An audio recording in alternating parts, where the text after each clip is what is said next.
Hey YouTube, it's Evan. In this video, I will be discussing my experience with both the Motorola Moto 360 and the Moto X 2014.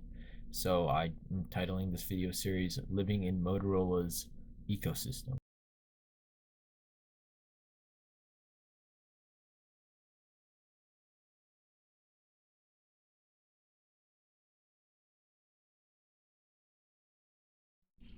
Now, first off, let me just give you guys some background about myself.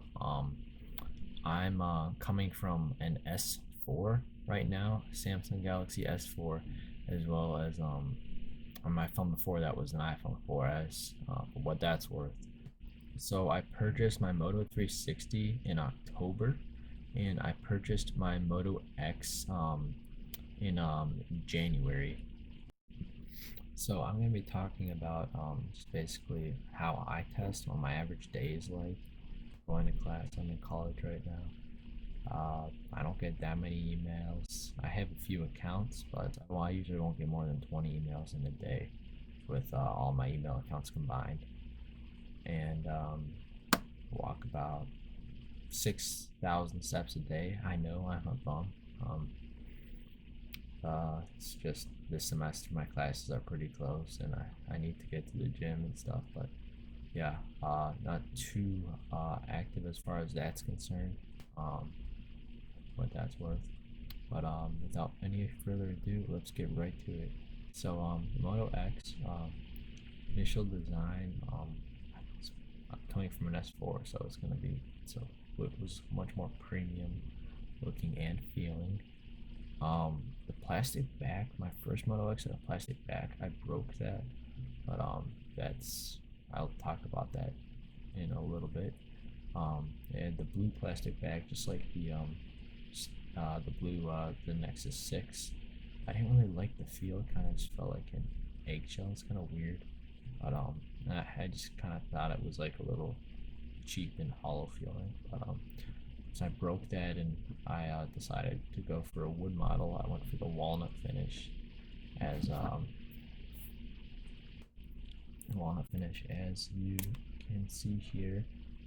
Um, and I really like it. You know, it's different. Every model like it. This is like a unique piece of wood, so it's not going to be identical to any other walnut back Moto X.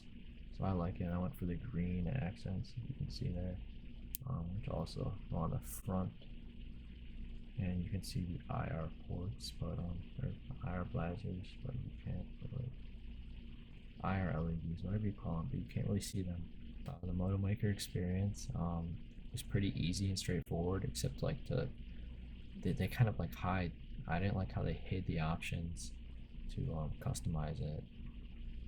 As far as like adding your own slogan to the boot up sequence and your wallpaper, which speaking of that, I I put a custom greeting in the boot animation, and they never put it in there for whatever reason.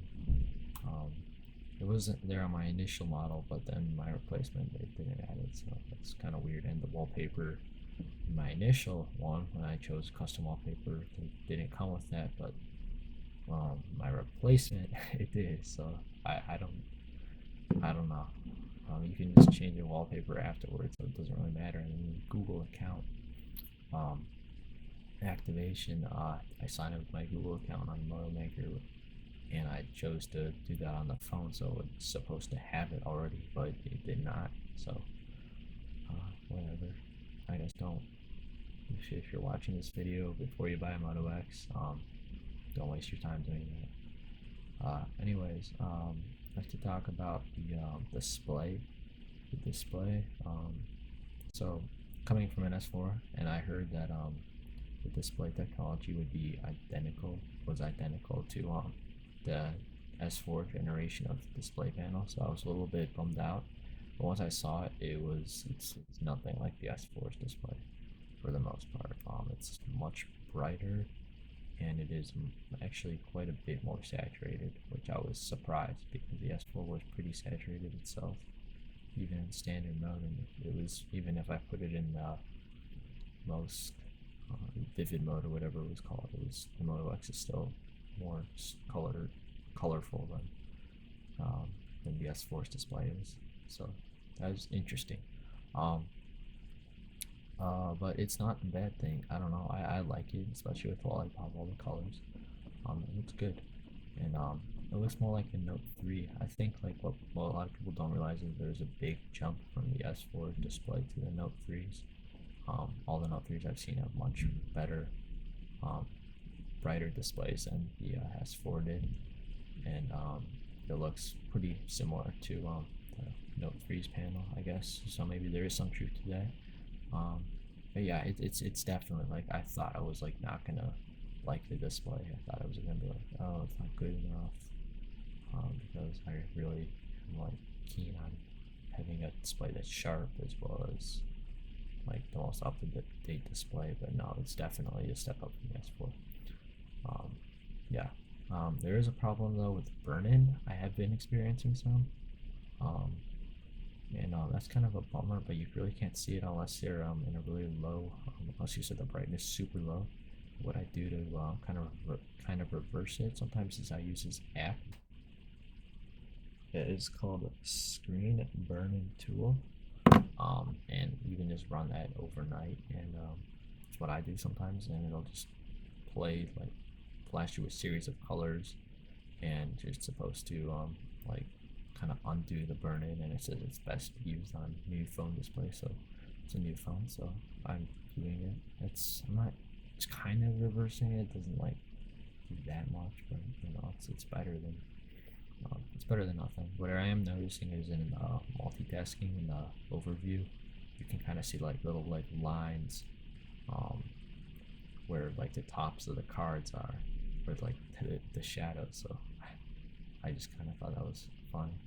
But yeah, not a deal breaker. It might turn out to be, but it is disappointing. But like my S4, I didn't notice any burn-in until like a month or two ago, and I noticed the status bar area was a little bit burn-in, which that's completely unexpectable after having a phone for a year and using it a lot. So yeah, and then performance. So it's shipped. 5.0 was already out. This is a pure edition that I have. I'm using it on T-Mobile, but when I got it, it was still on 4.4 KitKat. So I had to update it, and that was fine. I just wish it kind of would have like shipped with the newest version. Apple likes to do that. If you buy a new Apple product, I'll always be the most up-to-date version. But whatever. It was pretty painless. The thing is with 5.0, it definitely, memory leak, people will tell you it doesn't exist. That Motorola fixed it. No, they didn't. It's definitely a lot of stutters and frame drops and launcher reloads. I was just using the Google Now launcher, so yeah, things got pretty crazy. And it's just like they got worse and worse. Maybe it was some rogue app, but like I don't know what the rogue app was if I had something like that, and I don't have that many apps on my phone. But it was certainly pretty annoying. And so finally 5.1 was released.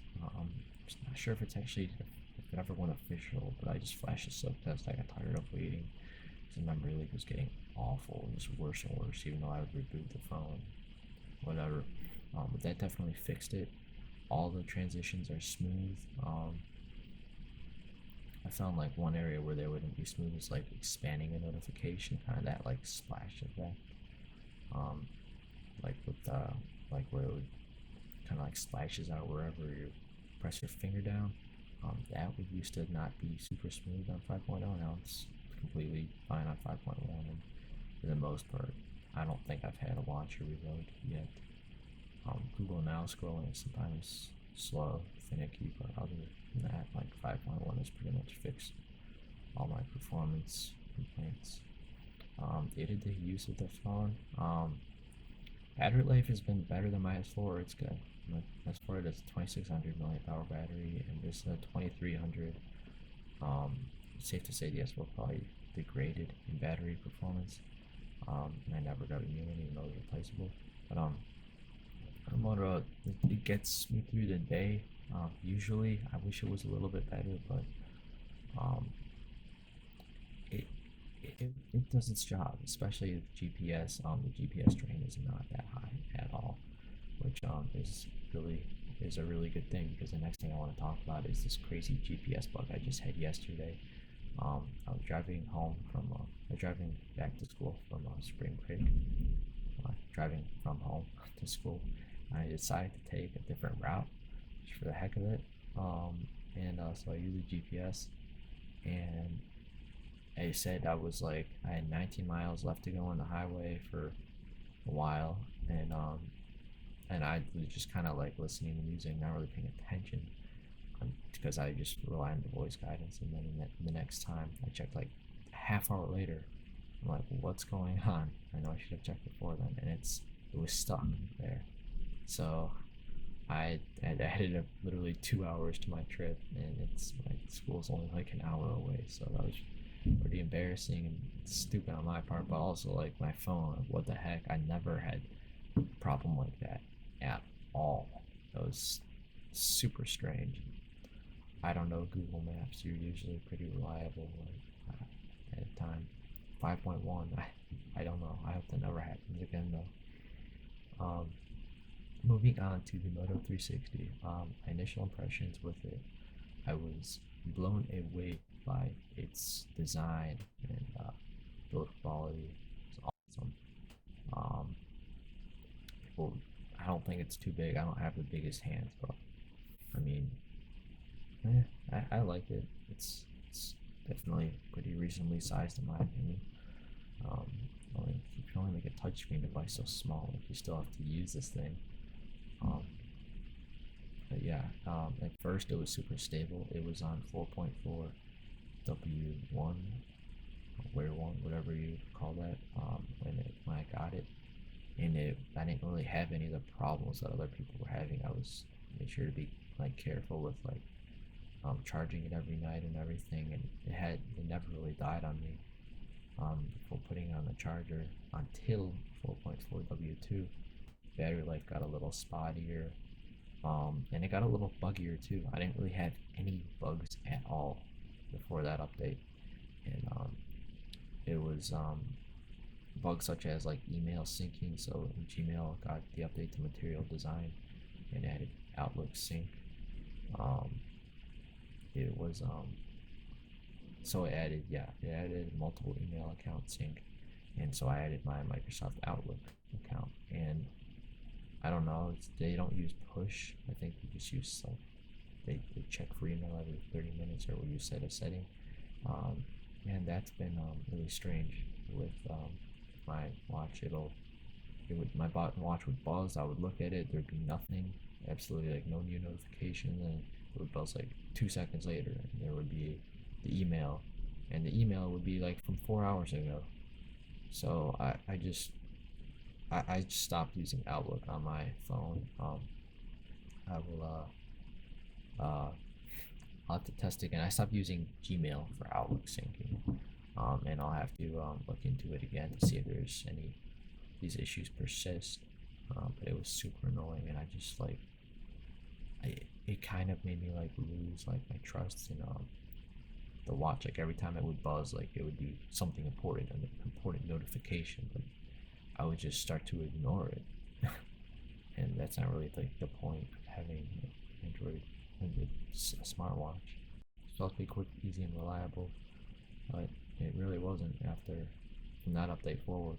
5.0 didn't fix it, neither did 5.0.1. But I did appreciate the new features. Theater mode's nice when you're in the movies. Music controls was probably my favorite new addition that came in with W2. And Custom watch faces were nice. I haven't really played around with them too much, but I just like I like using the Moto Connect app for that actually. Just customizing like the standard Moto ones are pretty cool in my opinion. I've made a few, like use a photo background to make one, but yeah, the Moto Connect app is pretty convenient for customizing watch faces, and I like it. yeah, responsiveness.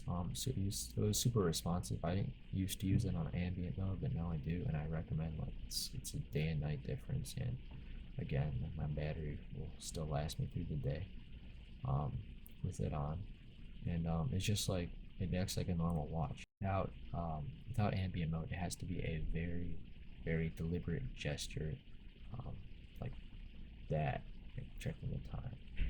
Without it on, I can just like kind of like I'll usually have like my sleeve covering watch, but I can just like do that and it'll just show me the time.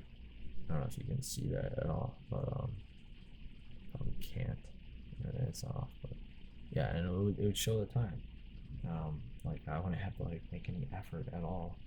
But lately, that hasn't really changed. But what has gotten buggier is um the screen refreshing itself. Sometimes I've had the time would just be like off, and then I would have to like lift it, and it would like then like go like, oh, it's like 5 minutes later. Um, and I now I'm getting like old notifications that'll pop up. Then they won't pop up, but like they'll still be there, and like I'll have like it would have been something I swiped away a while ago, and it was just like the first thing on my watch. Sometimes I'm playing music, so that's supposed to always be the first thing, but no, sometimes it's not.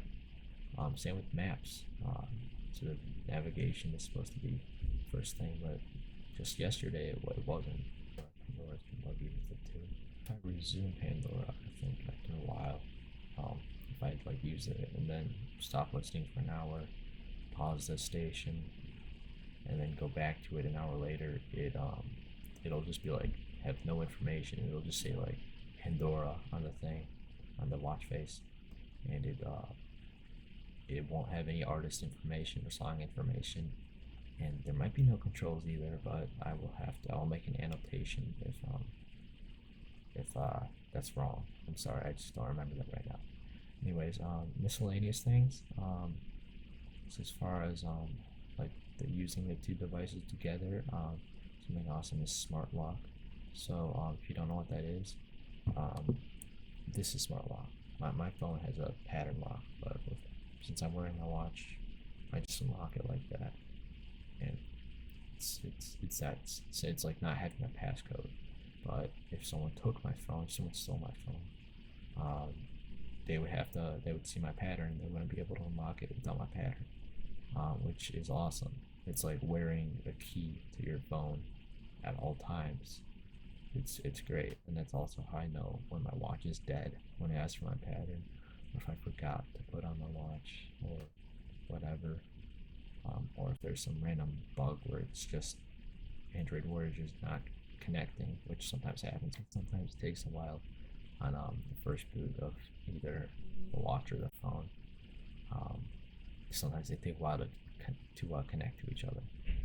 Um, and then just my experience with breaking my Moto X and Motorola's customer support. So I actually broke my first Moto X model. I got the blue. I had the green accents too, and the black color. But instead of the wooden back, I got a blue plastic back, just like the Nexus 6. And I didn't really like it as much when I got it. And coincidentally, I did end up dropping it the second day. It was the first phone I ever broke. It was pretty disappointing after seeing all those drop tests of it, surviving and being a pretty indestructible phone. Um, didn't bend at all in the bend tests. Any of the bend tests I've seen. Um, Unlike many other phones, include yes iPhone 6 Plus. I'm looking at you.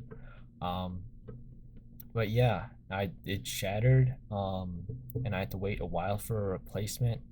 Um, Service was not too speedy.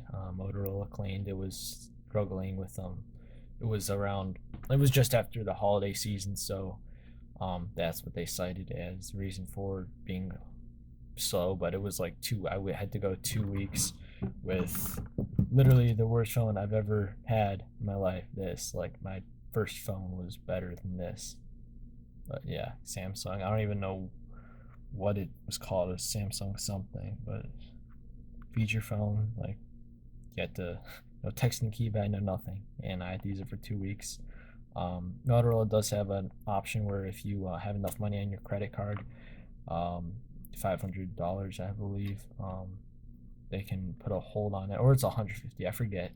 Um, but yeah, I didn't have enough money, so I had to wait the 2 weeks, and the service was not too fast. But they did send me a brand new model through Moto Maker. I think that was exclusive to Moto X Pure Edition or customized Moto X's. I forget, but yeah, I wasn't too happy with the speed of the service or the number of times I had to call customer support. But they did resolve my issues, and they were nice about it. It just doesn't seem like their um, systems are very fast or cohesive.